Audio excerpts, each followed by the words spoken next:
السلام عليكم ورحمة الله وبركاته. أهلا بكم على قناة إبداعات ندى. النهاردة إن شاء الله جايبه لكم تجربتي العملية في القضاء والتخلص عن النمل نهائيا. أول حاجة قبل ما أقول الوصفة بتاعتي أو الطريقة بتاعتي، حابة أقول لكم إن النمل ما بيجيش من فراغ، لازم في أسباب لوجود النمل. يا إما يكون عندك شقوق وهو بيتجمع فيها وبيطلع لك، وفي الحالة دي لازم تمشي ورا النمل وتشوفي الشقوق بتاعته أو البيوت بتاعته فين، وتسديها بأسمنت أبيض أو معجون أسنان. لو ما فيش شقوق عندك زي الحاله اللي كانت عندي كده، وهيبقى جالك من فتافيت الاكل او بواقي اكل واقعه على الارض او اي حاجه فيها سكر وقعت او كده بتجمع النمله. انا بالنسبه لي اتجمع عندي من برطمان العسل النحل، كان في نقط وقعت منه فابتدى يتجمع عندي نمل. وطبعا انا ما بحبش استخدم المبيدات ولا البودره ولا الحاجات دي لان عندي اطفال، بحب الحاجات الطبيعيه. انا استخدمت طريقه طبيعيه بسيطه جدا.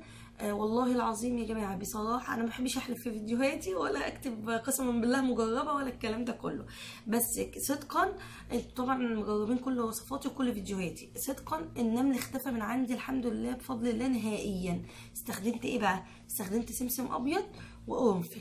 ابتديت اجيب حب السمسم كده والقرنفل واحطه في الاماكن اللي موجود فيها النمل. حطيت على الرخامه بتاعه المطبخ، حطيت على الرف على رف المطبخ من فوق اللي هو في قلب المطبخ من جوه.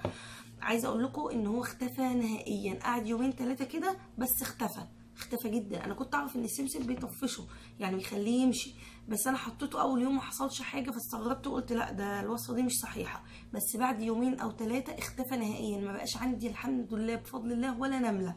القرنفل بقى عجبني جدا جدا لانه خلالي ريحه المطبخ جميله جدا.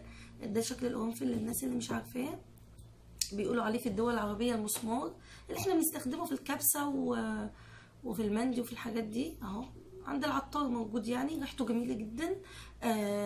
بصراحه كل ما ادخل المطبخ بقى اشم ريحه القرنفل جميله جدا. دي وصفتي المجربه يا جماعه للتخلص من النمل. اتمنى لو انتوا عندكم نمل تجربوها، هتنفعكم جدا جدا جدا، وبالذات اللي عندهم اطفال وقرص النمل فظيع جدا. فان شاء الله جربوها وتعجبكم. دي كانت فكرتنا النهارده، اتمنى تكون عجبتكم. ما تنسوش تعملوا لها لايك وتشيروها مع اصحابكم، ولو انتوا مش مشتركين على القناه تشتركوا على القناه، ولو في اي سؤال او اي كومنت اكتبوا لي في التعليقات. واشوفكم ان شاء الله في فيديو تاني، وصفه تانية على قناه ابداعات ندى. والسلام عليكم ورحمه الله وبركاته.